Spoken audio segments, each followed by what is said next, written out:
இருக்கிற சங்கியில கேடுகட்ட சங்கியா தெரியுமா? நம்ம சூத்திர சங்கி பசங்க தான்.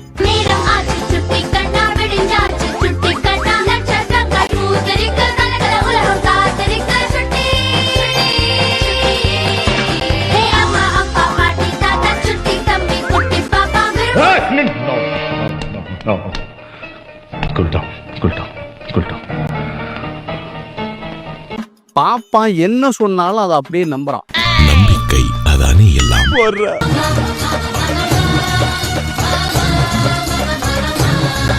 பாப்பான் காலை கழுவி குடிடா, அது புண்ணியம் தான் அப்படின்னு சொன்னா உடனே செய்ய போயிடுவாங்க போல இருக்கு. அப்படி ஒரு தற்குறி சங்கிப்பையில நம்ம ஊர் சூத்திர சங்கிப்பையில இருக்காங்க.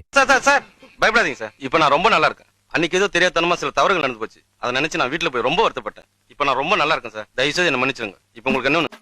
நேற்று ஒரு பெரிய சம்பவம் கோவிலில் நடைபெற்றுச்சு. அந்த வீடியோ வைரல் ஆச்சு. நம்ம சேனல்ல கூட எடுத்து போட்டிருந்தோம். நீங்க எல்லாரும் பார்த்துருப்பீங்க.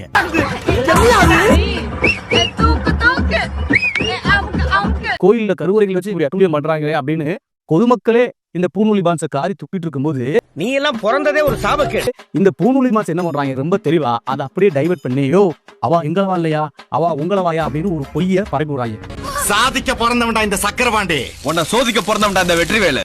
உடனே நம்ம சூத்திர சங்கி முண்டங்க என்ன பண்றாங்க, ஆமா அவெல்லாம் ரொம்ப புனிதமானவா, இவன் பண்றோம் போற நம்ம போய் தான் பண்ணிட்டு இருக்காங்க, இதை சும்மா விடக்கூடாது, அதுக்காக தான் இந்த அனைத்து ஜாதிகளும் அச்சராக வேண்டாம்னு நாங்க சொல்றோம் அப்படின்னு நம்ம ஒரு சங்கி பேர் பேச ஆரம்பிச்சிட்டாங்க.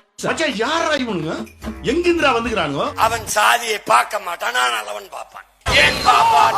அவன் மனித குலத்தில் எல்லோரையும் சமமாக பார்ப்பான். அதனால் அவன் பார்ப்பான். அவெல்லாம் எங்களவா இல்ல. யாரு இந்த கோவில புத்தாட்டம் போறாங்க ஒரு 3 பேர், இந்த 3 பேர் எங்களவா இல்ல. அவன் வந்து உங்களவா, அவன் வந்து பிசி எம்பிசி எஸ்சி இல்ல யாரோ ஒரு சமூகத்தை சேர்ந்தவங்க. அதுவும் அனைத்து ஜாதிகளும் அச்சராகலாம் அப்படின்னு ஒரு திட்டம் வந்துருக்கீங்களா, அந்த திட்டத்தின் மூலமா உள்ள வந்த பிசி எம்பிசி யாரோ ஒரு ஆள் தான் அப்படி பண்ணிட்டாங்க. எங்க பார்ப்பனர் கையில, அதான் அந்த பிராமணர் கையில அவங்க யாருமே அப்படி செய்யல அப்படின்னு இந்த பார்ப்பன கும்பல் தான் பரப்பிருச்சு. சமரத்தை தூக்கி தட்டுனது எங்களவா இல்ல. சுத்திர சங்கிகளால எங்களுக்கு ரொம்ப ரொம்ப தொல்லை. நாங்க டீசெண்டான பேமில பிறந்தவங்க, தலையில இருந்து இறங்கி வந்தவங்க, தூக்கி காட்டுனது எங்களவா இல்ல. சுத்திர சங்கிகளால எங்களுக்கு ரொம்ப ரொம்ப தொல்லை. தூக்கி காட்டுனது எங்களவா இல்ல. சுத்திர சங்கிகளால எங்களுக்கு ரொம்ப ரொம்ப தொல்லை. அனைத்து ஜாதியும் அச்சக்கராகலாம் போட்ட சட்டத்தால வந்த தொல்லை. தூக்கி காட்டுனது எங்களவா இல்ல. மேடம் இது ஆக்ஷன். அங்க பாரு வயித்த வலின்னு சொல்லி இரும்புறான், வாய பொளக்குறான் பாரு, சிரிக்கிறான் பாரு. மேடம் இவனை பத்தி, இவன் பயங்கரமான ஆளு மேடம். ரொம்ப முக்கியமா நம்ம உமா மாமி இருக்காங்கல்ல, கோட்சையோட பேத்தி, இந்த அம்மா கொஞ்சம் நாளைக்கு முன்னாடி பார்த்துருப்பீங்க. அது எப்படா நீங்க வந்து கோவில் கருவறைக்குள்ள வரலாம், நீலாம் குளிச்சு சுத்தமா இருப்பியாரா, நீ எப்படா வருவா அப்படிலாம் பேசின அம்மா. ஏன் பிராமின் தான் அர்ச்சகர் ஆகணுமா அப்படின்னுட்டு. எஸ், சாமியை தொட்டு பூஜை பண்ற அவர் தான் ஹையஸ்ட் இன் சொசைட்டி.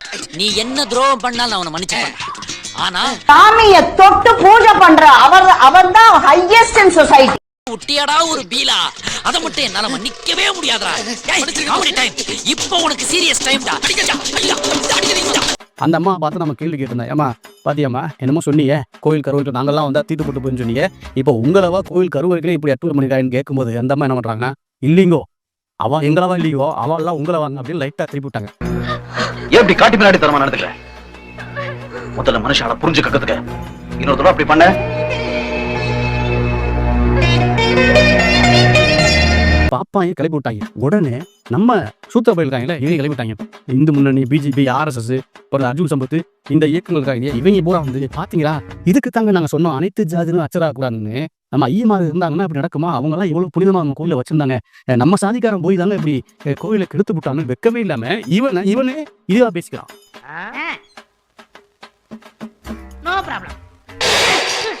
ட்விட்டர்ல பாக்குறேன், இல்ல என்ன பண்றான், நான் யார் தெரியுமா அப்படின்னு பேசி முடிக்கிறான், ஆண்ட பரம்பரை வீர பரம்பரை அப்படின்னு போட்டுக்கிறான். நாங்க தமிழ் குடி, மூத்த குடி, அந்த குடி, இந்த குடி எல்லாம் போட்டுருக்கான். எப்படி வச்சு பார்த்தாலும் பிசி எம்பிசி SC இந்த 3 கேட்டகரியில் வரக்கூடிய நம்மளா இருக்கிறான். இவன் என்ன பண்றான், இனிமே இது கூடாதுங்க, அனைத்து ஜாதி அச்சாரம் திட்டம் கூடாதுங்க, இவங்க எப்படி நம்ம எல்லாம் உள்ள வந்தாங்க கோயிலோட புனிதத்தை கெடுத்துட்டாங்க அப்படின்னு வெக்கமே எல்லாம் பரப்பாய்.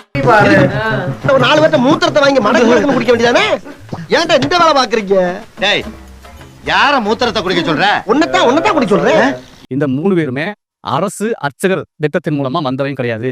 அரசு அர்ச்சகர் பயிற்சி பள்ளியில பயிற்சி பெற்றவங்க கிடையாது. மாறாக இவங்க பார்ப்பன, அதான் சொல்லுவாங்கல்ல, பிராமண அர்ச்சகர் பள்ளி, அங்க படிச்சுட்டு வந்த பசங்க. யாரா அந்த பிச்சைக்கார பசங்க? நீங்க வாட் அ பிரில்லியன்ட். லெக்சரர்னா அப்படி ஒரு மதிப்பு, லெசன்னா அப்படி ஒரு படிப்பு, ஸ்போர்ட்ஸ்னா அப்படி ஒரு துடிப்பு, பெண்கள்னா அப்படி ஒரு கடுப்பு, காதல்னா அப்படி ஒரு வெறுப்பு, மொத்தத்துல அவன் ஒரு அற்புதமான பிறப்பு.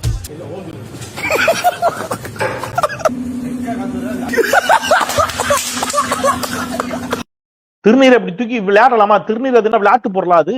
பகவானே ஐ அம் எஸ்பிகா. என்னடா சின்ன பிள்ளைத்தனமா இருக்கு. அட நாரப்ப எழுகிறா, நான்லாம் உபதி அடிச்சு விட்டு ஓடி போயிட்டாங்களே. யாரா இவனுங்க? எங்கிருந்துடா வந்துக்கிறானுங்க? ஹோலி ஆடா நடத்துறீங்க நீங்க. ஹோலியில தான் இந்த கலர் வண்ணப்பொடியில தூவி விளையாடுவாங்க. ஹோலியா? அது மார்வாடி பண்டிகை இல்ல? காளி சூலி ஹோலி. இப்ப திருநீரை அவமதிச்சுட்டான் ஒருத்தன். ஹலோ ஹலோ அண்ணாமலை, எங்கடா இருக்க தம்பி? கோனே பாசுடா கேனு. டேய் அண்ணாமலை, நம்மால உடம்புல கட்டு போட முடியாத அளவுக்கு பண்ணுவேன். பீஸ் பீஸா விட்டுட்டு வேண்டாம் நாய. அப்படின்னு நம்ம கேட்கணும். அப்படி கேட்க கூடாது. மரியாதை குறையா யாரையும் பேசக்கூடாது. ஏர் ஓட்டுறவன் இழிச்ச வாயனா இருந்தா மாடு மச்சான்னு கூப்பிடுமா? ஏன்னா திருமாவளவன் எழுச்சி தமிழர் முனைவர் திருமாவளவன் அவர்கள் ஒரு புகைப்படம் எடுக்க போறாங்க. அதுல திருநீரை லேசா இது பண்றாரு. அவரை அவ்வளவு பேசுறான் அந்த அண்ணாமலை. இப்ப ஒரு பூசாரி மூஞ்சி அடிச்சு எரிஞ்சிருக்கிறான். அவ்வளவு பேர் வீட்டுல கம்பளிய போட்டு குப்பரை படுத்து தூங்குறானு. எனக்கு புரியலைங்க. ஆக்சுவலா புரியாம தான் கேக்குறேன். நான் வந்து பார்த்து கடைசியில கொஞ்ச நாள் விசித்திரமா இருந்துச்சு, கொஞ்ச நாள் ஆச்சரியமா இருந்துச்சு, கொஞ்ச நாள் பைத்தியம் முடிச்சிச்சு, இப்போ வந்து சீன் ஆயிடுச்சு. யாரு? இந்த அர்ஜுன் சம்பத் அவர்கள், ஐயா ஹெச் ராஜா அவர்கள், அண்ணாமலை அவர்கள் எல்லாரும் குப்புறப்படுத்து தூங்குறாங்க. ஹிந்துக்களின் பாதுகாவலர்கள் இவர்கள். என் வாழ்க்கையை வீண் பண்ணிடாதீங்கடா. டே கண்ணு வேண்டாடா சாமி. தாத்தா உங்க பாதத்தை தொட்டு வணங்குறேன் திருந்தீங்கடா கண்ணு. எல்லாரும் குப்புறப்படுத்து தூங்குறாங்க. ஒருத்தர் கேட்கறது இல்லையே. ஏன்? அது வந்து மௌன விரதம். இன்னைக்கு பூரா பேச மாட்டேன். ஏன்னா இங்கே பாதிக்கப்பட்டதும் ஹிந்து, பாதிப்பை ஏற்படுத்தியவனும் ஹிந்து. அதனால இவங்க வாய் திறக்க மாட்டாங்க. இதைத்தான் நான் ரொம்ப நாளா சொல்லிக்கிட்டு இருக்கேன். இப்ப சமீபத்தில் முருகன் மாநாடு நடத்திய இந்த இந்து முன்னணி ஏன் இதையெல்லாம் ஒரு நாளும் கண்டிப்பதில்லை அப்படிங்கறத என்னுடைய கேள்வி. அது தெரிஞ்ச நாயாம ஒண்ணு கேக்குறேன். உன் வேலை நீ ஒழுங்கா பாத்துருந்தா நாங்க இப்படி ஓடிட்டு போமாப்பா. என்னாச்சுப்பா? அது நீயே கண்டுபிடிப்பா. பாய்பா. 2026 பாரதிய ஜனதா கட்சியோடு அதிமுக கூட்டணி இல்லை. நான் மனம் திறந்து சொல்றேன். இதுவரை சொல்ல உங்களோட கூட்டணி வச்சுதாங்க எங்க ஆட்சியை போச்சு. எங்களுக்கு கூட்டணி கிடையாது. பாரதிய ஜனதாவோட நாங்க கூட்டணி இல்ல. இது தீ, இதை தொடமாட்டோம் அப்படின்னு நாங்க சொல்லிட்டோம். யாரு தமிழ்நாட்டுக்கு எந்த தலைவர் வந்தாலும் சரி, பாரதிய ஜனதா வளராது. அவங்க மதவாதத்தை முன்னிலைப்படுத்தும் போது தமிழ்நாட்டு மக்கள் ஏற்றுக்கொள்ளும். சீனிவாசா இனிமேல் ஓட்டு கேட்டு வராத. பிஜேபி கூட கூட்டணி இருக்கிறவங்க இங்க வரக்கூடாதுன்னு சொல்ல யாரும் மாட்டாங்க. பாரதிய ஜனதா கட்சியோட கூட்டணி இல்லாமல் இருந்தால் சிறுபான்மையினருடைய வாக்குகளை நாம் முழுமையாக இருந்தோம். அந்த ஆட்சியாளர்களுக்கும் திரு எச் ராஜா அவர்களுக்கும் நான் தெரிவித்துக் கொள்கிறேன். இன்றைக்கு 100 மடங்கு மகிழ்ச்சியா இருக்கிறது சொன்னால் இந்த கூட்டணியிலிருந்து விலகியதற்கு மாண்புமிகு எடப்பாடியார் அவர்கள் 1000 மடங்கு மகிழ்ச்சியாக இருக்கிறார்கள்.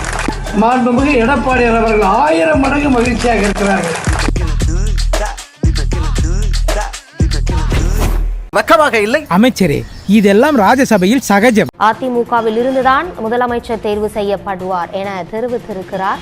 இபிஎஸ் அவர்கள் பெயரை முதல்வர் வேட்பாளர்னு குறிப்பிடல.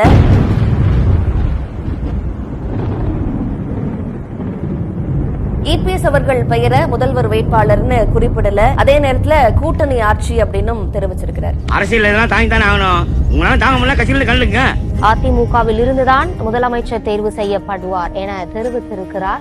அங்க புறமுதுகை காட்டிட்டு ஓடாம கடைசி வரைக்கும் என் கூட இருப்பீங்கன்னு சத்தியம் பண்ணுங்க.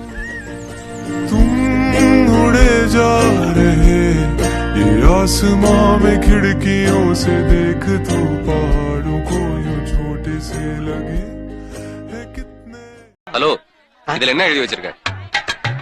சே நோ டு ட்ரக்ஸ் னு எழுதிருக்கேன். உன்னோட ஆளு தானே ஊருக்கே சப்ளை பண்ணிட்டு இருக்கா. அப்புறம் ஏன்டா நீயே ப்ரோமோட் பண்ணிட்டு இருக்க? ஆமா. அழி. இப்போ என்ன எழுதிருக்க? பெண்களோட பாதுகாப்புக்காக எழுதி வச்சிருக்கேன். பாட்டிய கட்டையால அடிச்சு கொண்டது நீங்க தானே? ஏமா இங்க வாங்க. இதோ வரேன். ஒரு பாட்டிய கொலை பண்ணிட்டு என்ன எழுதி வச்சிருக்கான் பாருங்க. அதானே பாதம் தாங்கி. கொஞ்சம் பாரு. உன் கட்சி பேர் என்ன? அண்ணா திமுக. முருகன் மாநாட்டுல அண்ணாவை பத்தி தப்பா பேசும்போது மூடிட்டு தானே இருந்த. உனக்கு திராவிடமும் தெரியாது. மூடி கழி. என்னது இது? வெறும் முன்னேற்ற கழகம். எதை முன்னேத்த போற? நான் என்னையே முன்னேத்திக்க போறேன். அப்போ கட்சியை யார் பாத்துப்பா? நான் கட்சியவே கலைச்சிடுறேன். நீ கட்சியவே கலைச்சிட்டா பாஜக எப்படி தமிழ்நாட்டுக்குள்ள வரும்? எப்படி தாமரை மலரும்? அந்த எண்ணத்தை குழி தோண்டி புதைச்சிடுற. இந்த லட்சணத்துல அறிவை வச்சுக்கிட்டு பாஜக கூட கைய கோத்து தப்பு தானே? தப்பு. செல்லூர் ராஜ்ல இருந்து ராஜேந்திர பாலாஜில இருந்து ஆர்பி உதயகுமார்ல இருந்து அத்தனை பேரையும் நான் கேட்கிறேன், உங்களுக்கு வெக்கமா இருக்காவா? அதிமுக காரன் இவ்வளவு பெரிய வாக்கு வங்கி வைத்திருக்கக்கூடிய ஒரு வலிமையான ஒரு ஜனநாயக இயக்கத்தை கையில வைத்துக் கொண்டு, இவ்வளவு பெரிய தொண்டர்கள் படையை கையில வைத்துக் கொண்டு ஓன் தோடு மேல ஏறி 4 எம்எல்ஏ வாங்கின கட்சிக்காரன் உங்களை பத்தி, உங்களுடைய கட்சியினுடைய தொடக்கமாக இருக்கக்கூடிய அண்ணாவை பற்றி இழிவுபடுத்துவான், பெரியாரை குறித்து இழிவுபடுத்துவான், திராவிடத்தை வீழ்த்துறன்னு டாக்குமெண்ட்ரி போடுவேன். உனக்கு கண்ணு 2 உனக்கு வந்து அவிஞ்சு போச்சா? இல்ல கண்ணு தெரியலையா? ஏன் பார்த்து காது கேட்கலையா?